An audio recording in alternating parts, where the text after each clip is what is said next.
As promised, I told you guys what we're going to be doing for the U.S. women's and men's national teams as it pertains to basketball. The women's took on Australia today. They fell 70-67, brings their all-time exhibition record against Australia to 21-8. We're going to get to some other things that were said on the broadcast that may not be necessarily true, just a little bit about some of the losses that USA basketball has taken. But we got Raymond Lyons here, Cardell Dudley Jr., Abdul Satarpe Jr. Now, Ray, I know you heard a little bit of Coach Staley's presser. You just want to share some of the nuggets you took from it. Yeah, first Don came out, just said there was some some improvement since the last time we seen him on the court on Wednesday against Team WNBA. Basically just saying they're just working the kinks out at this point. She noted the turnovers were a big key for them. So they gave Australia too many easy opportunities. She also credited Australia's defense. They came out very aggressive in the second half. They started doing a good job denying the entry passes, and then even doubling when they did get the ball down low, and that made Team USA go to other options. And the fact they didn't shoot well from three didn't help that cause, and it just allowed Australia to be more decisive and deciding to smother them down low. Team USA, they shot 2 for 18 from three, so that's, of course, she said that's something they want to improve on, but did note that that was a uncharacteristically bad shooting performance from them, and she said she wants them to pick up the pace of the game. It started off at a frenetic pace, and it did kind of look like Team USA, their legs were gone down the stretch. A lot of shots coming out short. Their rotations on defense weren't as sharp. They weren't as physical as the game went on. So those are just some things that she noticed. She said their emphasis going forward is going to be heavily on the defensive side of the ball. I mean, she's not really worried about the offense. She's confident that that'll come, but they want to make sure they're taking care of business on the other end as well. So it's not of course they want to win these games, but in these type of situations they're just trying to find what works and get them to jail. She said it was a lot of newcomers to the team, so they're just trying to figure each other out and figure out what kind of team they're going to be moving forward. But yeah, man, they played a tough Australia team. They're really good even without Liz Cambage, as we saw. They Team USA was preparing to play them with Cambage, so being that she isn't there, that Australia just has a totally different style of play, with their off the court. And they shot well from three. Their ball movement was crisp. So those are some things to note. But overall, she was pleased with what she saw for the most part. And yeah, so they're just looking forward to the next one. All right, Cardell, your thoughts on today's exhibition? Yeah. Yeah, I totally agree with Don Staley. I just think the game, it was close, obviously, but I just feel like they lost the game because of the turnovers. I mean, Australia had 10 steals. I can't really think of the last time when a USA Olympic team, especially on the women's side, coughed the ball up like that. That means, and then make it worse, that means 8 were unforced. That means that was just bad passing. You throwing in a cross court and they doubling back and stealing the ball like a DB.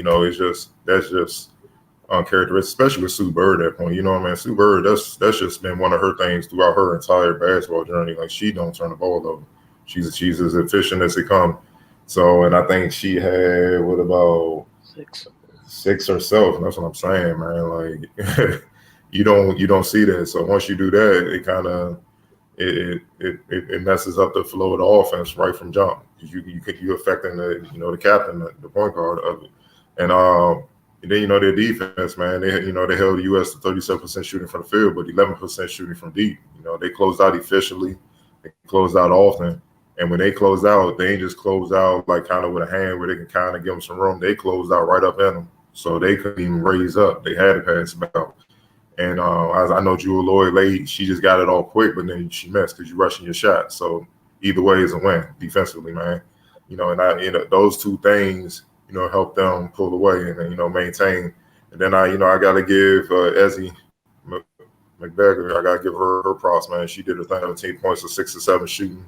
5 rebounds. Her defense was on point, man. She did her thing inside against some all-world bigs. Griner and the reigning MVP and whatnot. So the better team won. Albeit it was close. Obviously once the USA get acclimated, everybody understand their roles moving forward. It's chemistry. We'll see what happens down the road, but.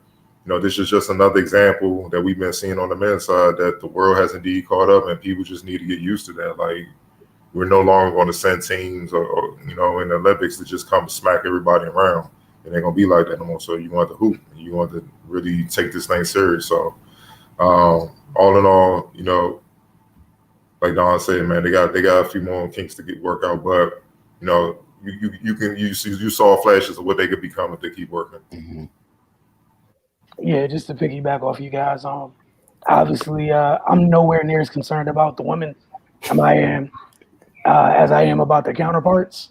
Like even in this game, we saw stretches where certain groups were working and things were flowing, but you saw Dawn keep moving, keep shuffling the lineups to get other groups opportunities in, together too. So that played a role too. And then Australia. Everyone, just gonna take the listing and set it aside. It kind of made it a little bit.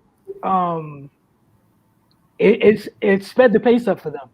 Having Ezzy in there at the 5, with Becca Allen out there, Talbot, nothing but shooters. Everybody can shoot on the floor. And, USA at time playing 2 big, depending on the pairings of bigs, and because like you were saying, Ray. Not being tied together on defensive end. If your bigs aren't communicating when other teams lifting them up out the post, things like that happen. You saw a couple backdoor cuts, couple slips, just, bad communication. But again, a lot of that had to do where, it was essentially 5 out for Australia for most of the game. So, they had to take Griner off the floor for a little stretch. I think there was a stretch where it was Asia and Stewie, which they got going where it was more comfortable with those 2 out there with all the 5-out stuff. And then, like you guys mentioned, a lot of first time, especially in the backcourt, a lot of first time guards, just folks getting comfortable. Like even if you look at the minute distribution, you could tell Dawn was just playing around with things. But again, this is not saying this any way to take away from Australia because they did what they needed to do. They did a great job. I thought they did a good job fighting on the glass as well. Considering, Liz not being there or whatnot, and they got some shooters. Becca Allen was acting out, knocking down shots. She also, a lot of folks talk about Stewie's wingspan. Rebecca Allen has quite a wingspan as well for somebody with a clip. So, again, sure, things look a little bit different. What you get to playing over in Tokyo, and, both teams know each other a little bit more. But, it was a fun game. Again, there's a whole different type of feeling for me personally about the women's versus the other side. So it was a good game. It was fun to watch. And like you said, Cardell, how often are you going to see Sue Bird turn the ball over 6 times in one game? So a lot of it is folks getting used to each other, man. So, did you guys have anything else you wanted to add? I know they turn around, they take on Team Nigeria on Sunday. So, we'll be back for that as well. But just want to give you guys an opportunity if you had anything else you want to add. That's it. All right. Well, we thank you guys for hanging with us. And don't forget, we'll be back Sunday for the doubleheader. Should be, women's and men's again. The women's are taking on Team Nigeria, like we just said. The men's, I believe, are playing Spain. So that'll be the final tune-up. And then, the next time we see you guys, it'll be for the group stage games in Tokyo. So you guys have a good one. We'll see you on Sunday. Oh, and don't forget, get over to the Focus TV. Can't forget that. And one more reminder, good word from our folks over at Oohs and Ahs. Look, man, they said they want to buy you a drink. Buy one, get one free late night cocktails at Georgia Avenue from 10 p.m. to midnight on Fridays and Saturdays. Also reminded that the U Street location is open until 2 a.m. on Fridays and Saturdays. Again, get over to oohsandahs.com and thefocustv.com. We'll see you guys on Sunday.